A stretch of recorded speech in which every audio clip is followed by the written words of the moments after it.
Hello everyone.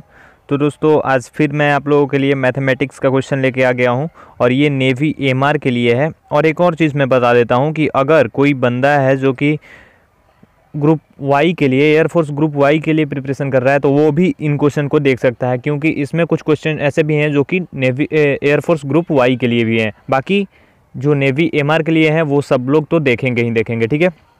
और एक और चीज़ कि आप लोगों ने कल की वीडियो के लिए जो रिस्पांस दिया उसके लिए बहुत बहुत थैंक यू। और आज भी ऐसे ही रिस्पांस देना, इससे ज़्यादा ही देना और लाइक थोड़ा ज़्यादा करना, ताकि मोटिवेटेड रहूँ मैं। और बाकी शुरू करते हैं अभी वीडियो को। पहला क्वेश्चन देखते हैं हम लोग।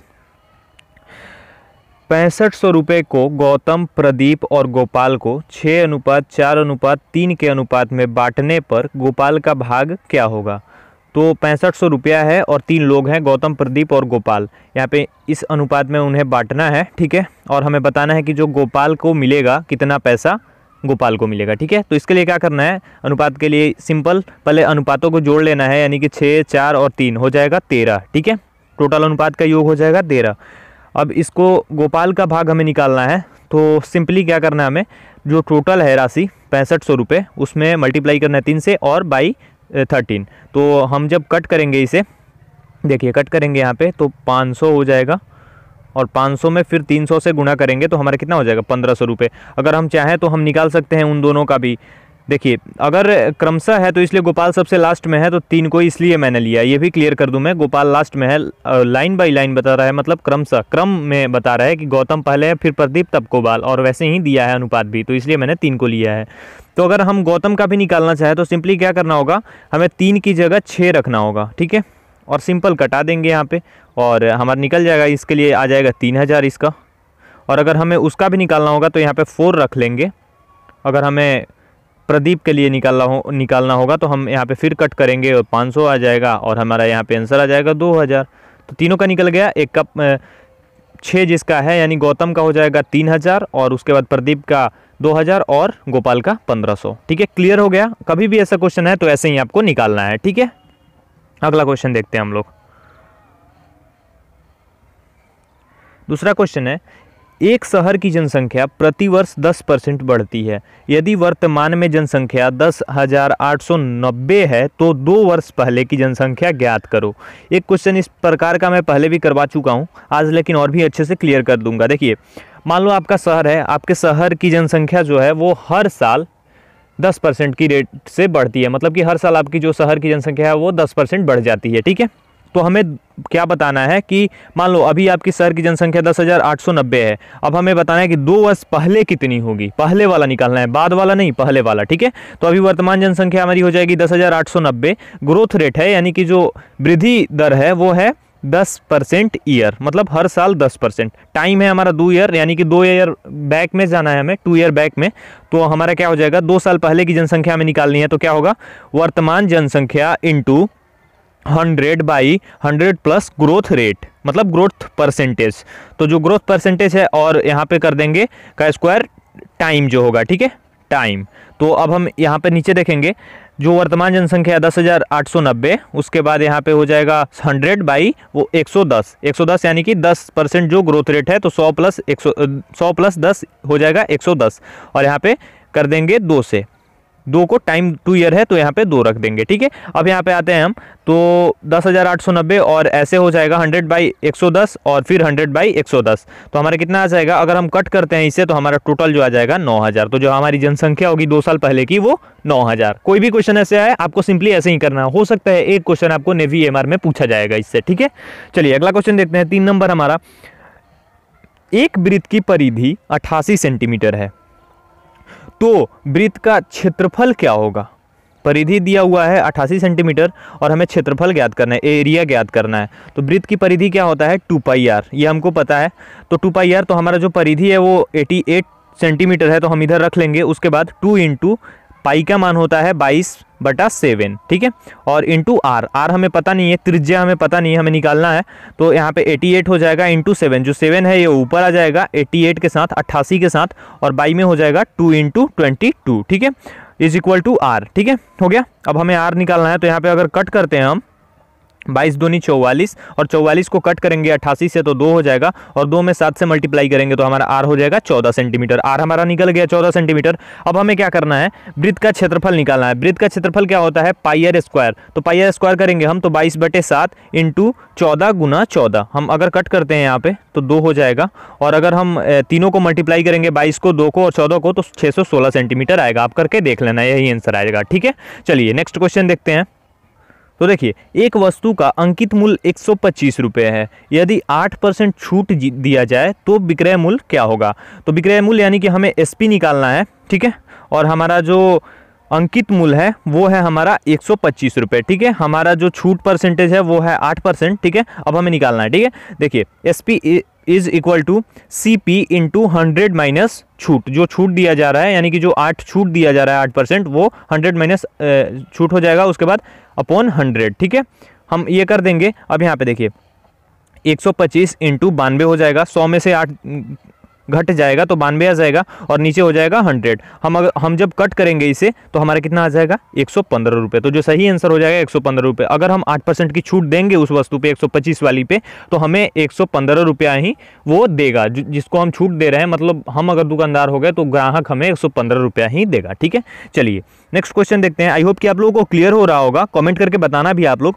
अगला क्वेश्चन है, किसी विद्यालय में 40% विद्यार्थी फुटबॉल और 50% विद्यार्थी क्रिकेट खेलते हैं। ठीक है, यदि 18% विद्यार्थी न तो फुटबॉल और न ही क्रिकेट खेलते हैं तो कितने प्रतिशत विद्यार्थी दोनों खेल खेलते हैं। देखिए फुटबॉल का जो है वो 40% है। ठीक है, क्रिकेट का 50% है और कुछ भी नहीं खेलते हैं जो वो 18% है। ठीक है, हम इस सूत्र का प्रयोग करेंगे। कभी भी ऐसा क्वेश्चन मिले तो बस एक चीज़ ध्यान रखना आप लोग कि यहाँ पे माइनस हो जाएगा। अगर हमें पता होगा कि दोनों खेलते हैं, यहाँ पे होगा अगर दोनों, मान लो यहाँ पे होता कि दोनों 18% ऐसे हैं जो कि दोनों खेलते हैं तो यहाँ पे माइनस हो जाता। और अगर कोई नहीं खेलता है तो हमें मतलब निकालना है दोनों का, तो यहाँ पे प्लस हो जाएगा। ठीक है, ये क्लियर रखना।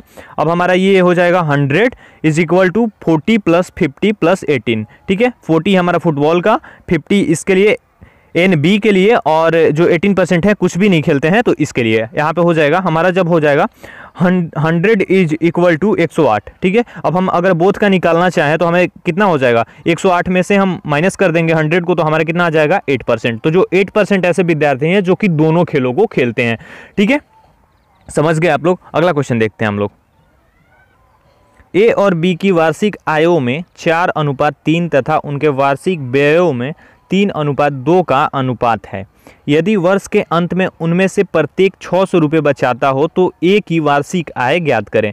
तो A और B दो लोग हैं, उनके वार्षिक आय में 4:3 तथा व्यय में 3:2 का अनुपात है। ठीक है, तो वो जब साल बीतता है अंत में वो लोग 600 रुपया, दोनों 600 रुपया बचाते हैं। तो हमें एक की वार्षिक आय ज्ञात करना है। ठीक है, अभी देखिए माना कि अनुपात में x और y हो गया, मतलब कि आय के लिए x और व्यय के लिए y। तो यहाँ पे देखिए A की वार्षिक आय 4x मान लेंगे हम। ठीक है, B की वार्षिक आय 3x मान लेंगे।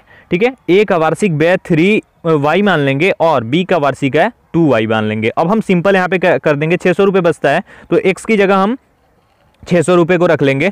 तो अगर 4 × 600 करेंगे तो हमारा 2400 हो जाएगा। और हमें निकालना क्या है, A की वार्षिक आय। तो सिंपली A का वार्षिक आय 2400 रुपये हो जाएगा। अगर B का चाहे तो B का भी निकाल सकते हैं और A की वार्षिक व्यय निकालना चाहे वो भी निकाल सकते हैं और B का वार्षिक व्यय निकालना चाहे तो वो भी निकाल सकते हैं। ठीक है, तो यहाँ पे सब कुछ है, आप लोग देख सकते हैं और क्लियर कर सकते हैं अपने कन्फ्यूजन्स को। और बाकी मैंने बता दिया कि 2400 रुपये होगा, इसका जो आंसर आ जाएगा 2400 रुपये। ऐसा क्वेश्चन मिले आपको ऐसे ही हल कर देना है। ठीक है, ज़्यादा अंदर घुसने की ज़रूरत नहीं है। चलिए अगला क्वेश्चन, एक त्रिभुज का क्षेत्रफल 45 सेंटीमीटर स्क्वायर है एवं आधार 12 सेंटीमीटर हो तो इसकी ऊंचाई क्या होगी। एक त्रिभुज है जिसका जो क्षेत्रफल है वो क्या है, वो आपका 45 सेंटीमीटर स्क्वायर है और आधार जो है यानी कि ये जो पार्ट है नीचे वाला आधार 12 सेंटीमीटर है। ठीक है, हमें निकालना क्या है, ये जो 20 का ये h हो जाएगा, h हमें निकालना है कि h क्या हो जाएगा। तो चलिए देख लेते हैं। त्रिभुज की ऊंचाई हमें निकालनी होती है कभी भी तो यही सूत्र लगेगा, यानी यही फार्मूला लगेगा, 2 × क्षेत्रफल बाई आधार। तो हम यहाँ पे 2 × 45 बाई आधार यानी 12 कर देंगे तो हमारा कितना हो जाएगा, कट करेंगे हम जब तो हमारा हो जाएगा 7.5 सेंटीमीटर, यानी कि ऊंचाई जो हो जाएगी उस त्रिभुज की वो हो जाएगी 7.5 सेंटीमीटर। चलिए अगला क्वेश्चन देखते हैं। रामू की वर्तमान आयु उसके पिता की आयु के आधी है और 10 वर्ष पहले रामू की आयु पिता की आयु से तिहाई थी, तो रामू की वर्तमान आयु क्या है। मान लो आपकी आयु आपके पापा की आयु से आधी है, ठीक है, और 10 साल पहले आपकी जो आयु थी आपके पापा की आयु से तिहाई थी, यानी कि 1/3 थी, ठीक है।